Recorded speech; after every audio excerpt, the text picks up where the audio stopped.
میرے بھائیو، اگر کوئی اپنے ماں باپ کے ساتھ گھناوری حرکت کرتا ہے، اگر کوئی شخص اپنے ماں باپ کو تکلیف دیتا ہے، اگر کوئی اپنے ماں باپ کو ستاتا ہے، تو اللہ رب العالمین اس کو آخرت میں عذاب تو ضرور دیں گے، لیکن دنیا میں بھی اس کو سزا مل جاتی ہے۔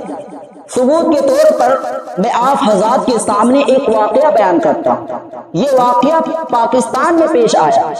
ایک نوجوان نوکری سے گھر آیا تو اس کی بیوی نے اس کی ماں کی شکایت کی، یعنی بیوی نے اپنے ساس کی شکایت کی اپنے شوہر سے، تو وہ نوجوان غصہ ہو گیا،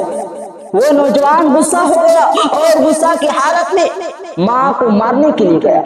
تو وہ بیچاری بوڑھی ماں نماز پڑھ رہی تھی، سخت دل نوجوان نے سجدے کی حالت میں ماں کی گردن پر پیر رکھا، اس زور سے رکھا کہ ماں مالک حقیقی سے جان۔ اس نوجوان اور چچا زاد بھائی نے دفن کرنے کے لیے قبر تیار کی۔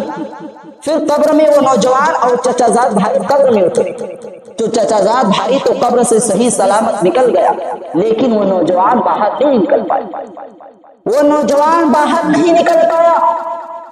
قبر نے اسے فوراً دبوچ لیا۔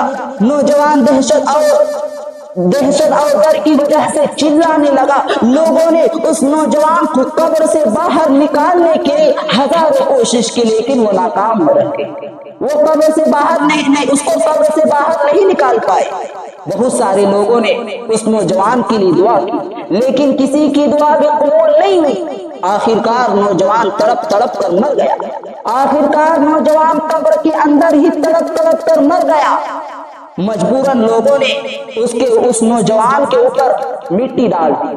جب یہ بات اس کی بیوی کو پتا چلا تو وہ کہنے لگی کہ خطا کار تو میں ہوں، گناہ گار تو میں ہوں، میں ہی اس کے ماں کے خلاف زہر اگلا تھا۔ پھر سارا واقعہ بیان کیا۔ میرے بھائیوں اور بزرگوں، دوستو، یہ واقعہ سے یہ بات معلوم ہوتا ہے کہ اگر کوئی شخص اپنے ماں باپ کو ستاتا ہے، اگر کوئی شخص اپنے ماں باپ کو تکلیف دیتا ہے، اگر کوئی شخص اپنے ماں باپ کے اوپر ظلم کرتا ہے، میرے بھائیوں اور بزرگوں، دوستو، اللہ رب العالمین اس کو آخرت میں عذاب تو ضرور دیں گے، لیکن اس کو دنیا میں بھی سزا دیں گے۔